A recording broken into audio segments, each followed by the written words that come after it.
Hey guys, welcome back to your own academy that is A to Z chemistry.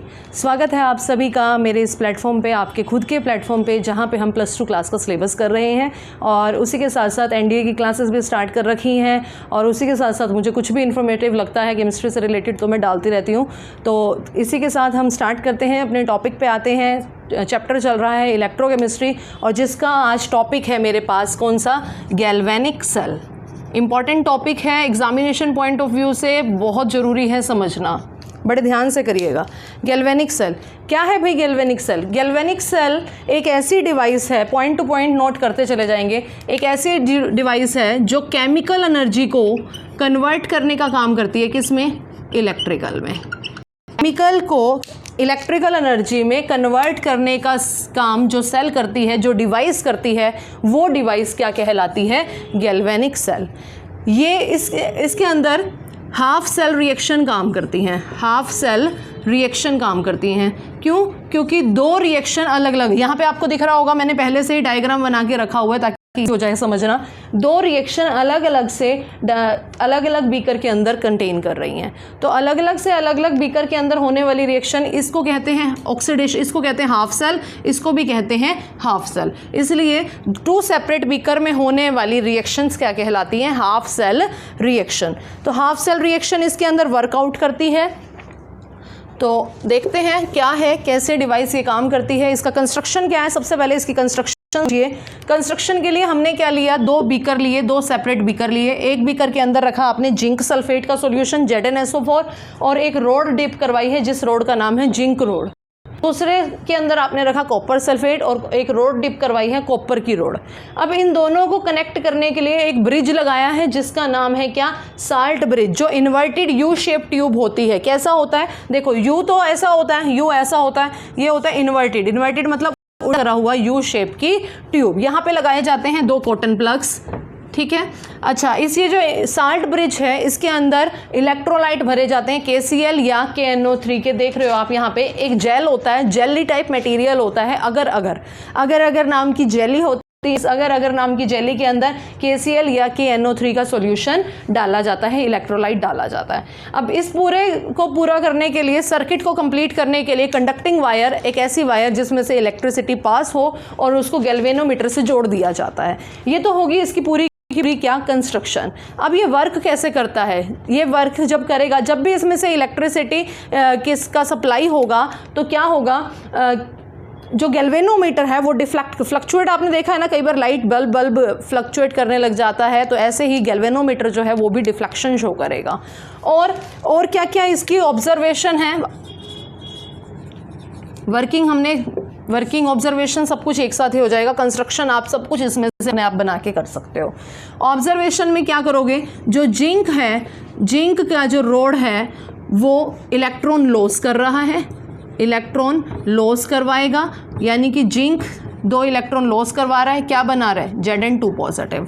और जबकि copper की road है, electron gain करेगी, copper 2 positive plus 2 electron लेके क्या बना दिया? कॉपर। इसका मतलब हमें इससे क्या पता लग रहा है, जो इलेक्ट्रॉन है, इलेक्ट्रॉन फ्लो कर रहे हैं कहाँ से कहाँ तक? Flow from zinc to copper, zinc से लेके कॉपर तक इलेक्ट्रॉन क्या कर रहे हैं? फ्लो कर रहे हैं। अब बड़ी इंपॉर्टेंट सी बात यहाँ पे बताने जा रही हूँ। और क्या क्या हमने ऑब्जर्व किया, आपने देखा होगा कि ये जो जिंक की रोड है ये पतली हो जाती है जब भी ऑक्सीडेशन, जब भी इलेक्ट्रॉन निकलते हैं। ये सारी पुरानी बातें हैं इलेक्ट्रोलाइटिक सेल के अंदर जो हमने करी थी कि एक रोड पतली हो जाती है, एक रोड मोटी हो जाती है। जिसमें से इलेक्ट्रॉन निकलते हैं ये रोड पतली हो रही है, जिसके ऊपर इलेक्ट्रॉन जमा हो जाते हैं, डिपॉजिट हो जाती हैं, वो मोटी हो जाती है। जिसको भी इन पॉइंट्स में प्रॉब्लम है तो वो इसी चैप्टर की पहले वाली वीडियोस को एक बार देख लेना। कौन सी वीडियो? जो first day law of electrolysis में हमने ये सारी बातें डिस्कस करी हुई हैं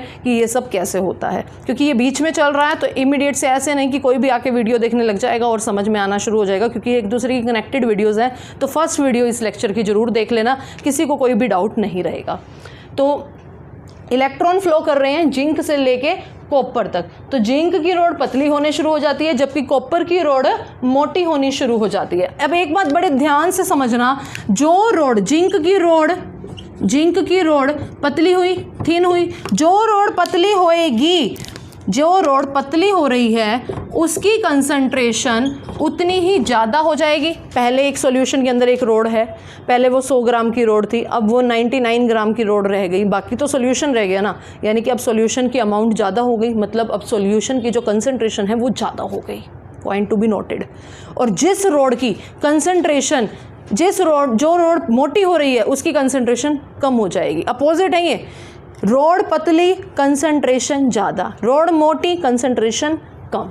बस कॉपर की रोड थिक हो रही है तो कंसंट्रेशन CuSO4 की कम हो गई।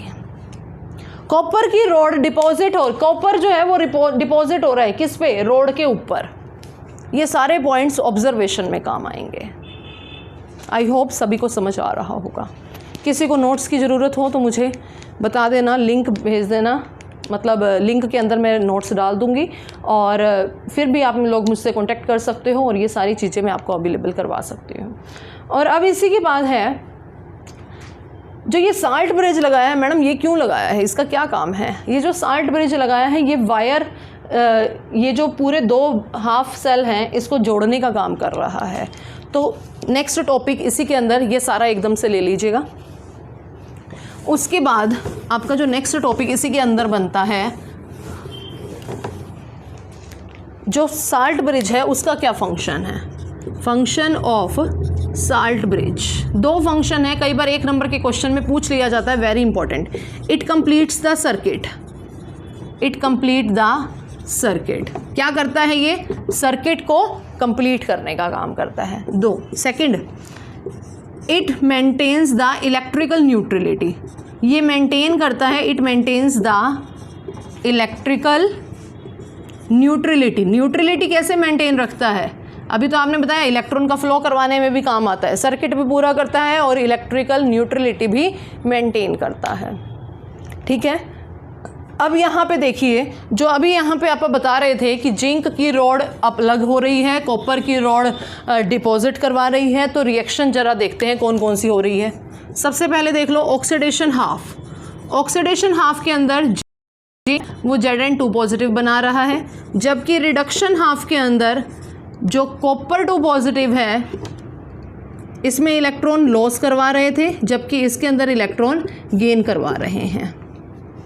अगर आप इसकी ओवरऑल रिएक्शन करना चाहें, इन दोनों को मिला के रिएक्शन बनाना चाहें तो क्या बनेगी, Zn plus copper sulphate goes to ZnSO4 plus copper. कोई डाउट किसी को, कोई डाउट नहीं है। अब इस रिएक्शन से हमने बनाना है सेल की रिप्रेजेंटेशन करनी है। सेल कैसे रिप्रेजेंट किया जाता है, जिंक से यहाँ पे देखो क्या है, Zn2 पॉजिटिव, Zn से Zn2 पॉजिटिव। साल्ट ब्रिज, ये जो डबल डंडे लगाए जाते हैं ये किस चीज़ के लिए है, साल्ट ब्रिज के लिए। कॉपर 2 पॉजिटिव से कॉपर, Zn से Zn2 पॉजिटिव, कॉपर 2 पॉजिटिव से कॉपर। ठीक है, ये हो गई 1 नंबर का क्वेश्चन, ये भी स्टार मार्क कर लो। ये चीज़ भी आपसे पूछी जा सकती है, सेल की representation, how cell is represented. आपको एक इक्वेशन दे देगा, कहेगा सेल को रिप्रेजेंट करके बताओ। ठीक है, यहाँ तक करने के बाद अब छोटी छोटी सी कुछ एक डेफिनेशन है, क्या होती है, पोटेंशियल क्या होता है, इलेक्ट्रोड का पोटेंशियल।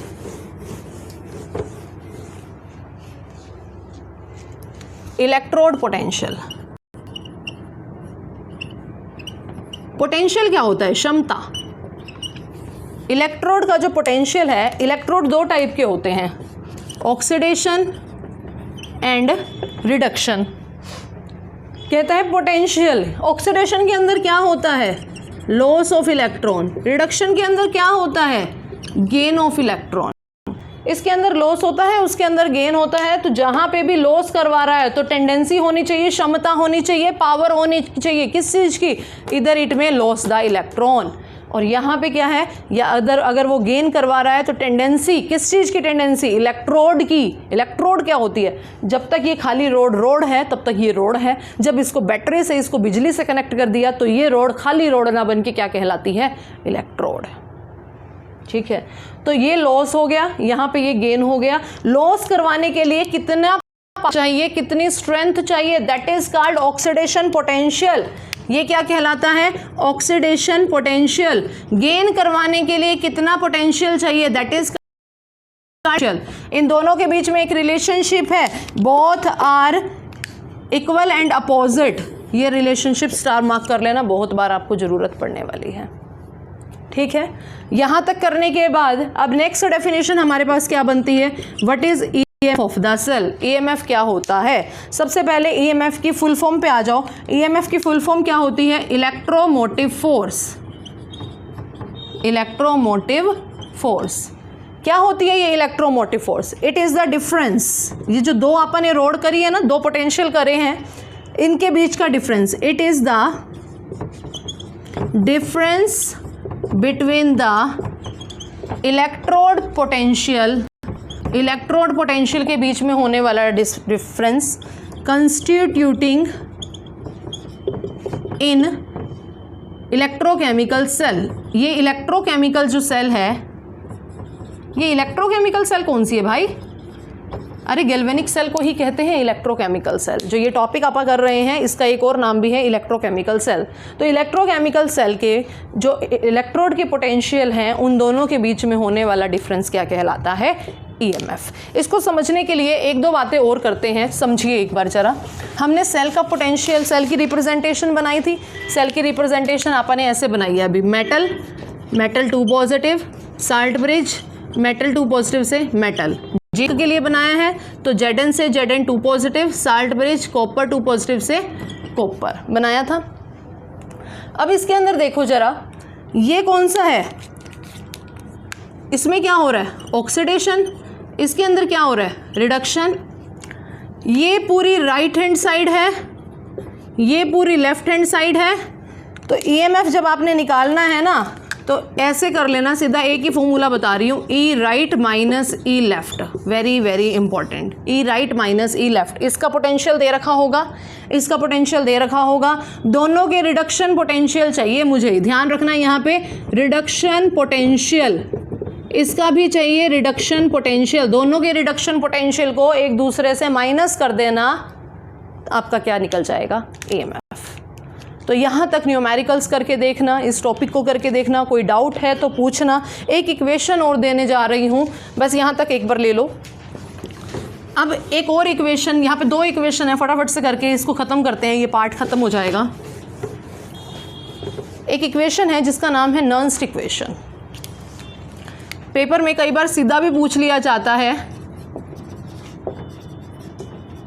स्टेट नर्न्स्ट इक्वेशन, या इसके बेस में न्यूमेरिकल्स बहुत इंपॉर्टेंट हैं। सिर्फ आपने इक्वेशन सीधी लिखनी है। E cell is equals to E naught cell minus 2.303 minus, यहाँ पे 1 मिनट के लिए इसको पूरा कर लो। E cell is equals to minus 2.303 RT by में NF log KC। अब ये KC क्या है, ध्यान देना जरा। KC क्या है? KC ऑक्सीडेशन का पोटेंशियल और रिडक्शन का पोटेंशियल। ये इक्वेशन क्या कहलाती है? Nernst equation. Point to be noted. अब इस इक्वेशन में T की वैल्यू आप 25 डिग्री सेल्सियस या 298 केल्विन फिक्स कर दें, R की वैल्यू 8.314 पुट कर दें। तो यहाँ पे ये वैल्यूज पुट करने के बाद ई सेल आपका जो कंक्लूड होके निकलता है, ई नोट सेल माइनस 0.0591 अपॉन में NF log KC, ये निकलता है। तो ज़रूरी नहीं है आप ये करो, अगर आपको मोस्टली आपको टेम्परेचर 25 डिग्री सेल्सियस पे ही मिलता है तो ये इक्वेशन रिड्यूस होके ये हो जाती है। यहाँ तक कर लेना, ठीक है जी। यहाँ तक करने के बाद एक लास्ट इक्वेशन है मेरे पास, उसके बाद ये पार्ट ख़त्म हो जाता है, फिर सीधा बैटरी शुरू होगी। स्क्रीनशॉट। उसके बाद बनता है गिब्स फ्री एनर्जी। बस 2 मिनट का काम। गिब्स फ्री एनर्जी क्या होती है? गिब्स फ्री एनर्जी भाई क्या होती थी Gibbs free energy? Gibbs free energy वो एनर्जी होती है जब भी, देखो काम 2 तरीके के होते हैं, एक तो यूज़फुल वर्क, एक अनयूज़फुल वर्क। यूज़फुल वर्क वो होता है जिसको करने से कोई फ़र्क पड़ रहा है।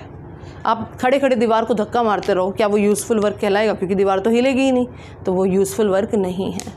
अगर आप पढ़ रहे हो, आपका आउटपुट आ रहा है, that is called useful work. Useful work को करने में जितनी एनर्जी लग रही है that is called Gibbs free energy. तो अमाउंट ऑफ एनर्जी, क्या डेफिनेशन बनी, amount of energy for the useful work done. Useful work को करने में जितनी एनर्जी लग रही है वो क्या कहलाएगी आपकी, Gibbs free energy. Gibbs free energy के लिए डेल्टा जी नोट से इसको रिप्रेजेंट किया जाता है, minus N F log K सी इसका फॉर्मूला है, डायरेक्ट करना। माइनस एन एफ माइनस, हाँ लॉग के सी वाला कर लो या फिर ये वाला कर लो, minus N F E naught cell वाला कर लो, minus N F E naught cell. E naught cell आप निकालते हो वही E cathode minus E anode करके, या ई राइट करके, E right minus E left करके। Delta G naught is equals to minus N F E naught cell. तो ये ऐसे ऐसे फॉर्मूलाज इसके अंदर काम आने वाले हैं, जिसके अंदर आप, अच्छा इसका एक और फॉर्मूला भी निकल जाता है, delta G naught is equals to minus 2.303 R T log K C. Log K सी वही है, कौन सा, जो अभी आपने ऑक्सीडेशन पोटेंशियल और रिडक्शन पोटेंशियल किया था। इन दोनों फॉर्मूला के बेस पे डेल्टा जाता है। तो ये पार्ट इस गैल्वेनिक सेल से रिलेटेड ही था। ये चैप्टर का मतलब ये लगा लो 75 to 80% इसका कंप्लीट हो चुका है। इसके बाद सिर्फ एक ही टॉपिक बचता है, दैट इज़ कॉल्ड बैटरी। तो नेक्स्ट पार्ट के अंदर उस पार्ट को भी ख़त्म कर देंगे नेक्स्ट वीडियो के अंदर। और यहीं के साथ, इसी के साथ इस वीडियो को ख़त्म करते हैं। आई होप आप सभी को समझ आई होगी। समझ नहीं आई तो कोई भी डाउट हो तो कमेंट सेक्शन के अंदर कमेंट करिएगा। फिर भी कोई प्रॉब्लम हो, कोई हो तो you can contact me on WhatsApp also. ठीक है जी, तो इस क्लास को यहीं पर ख़त्म करते हैं। Okay, bye bye.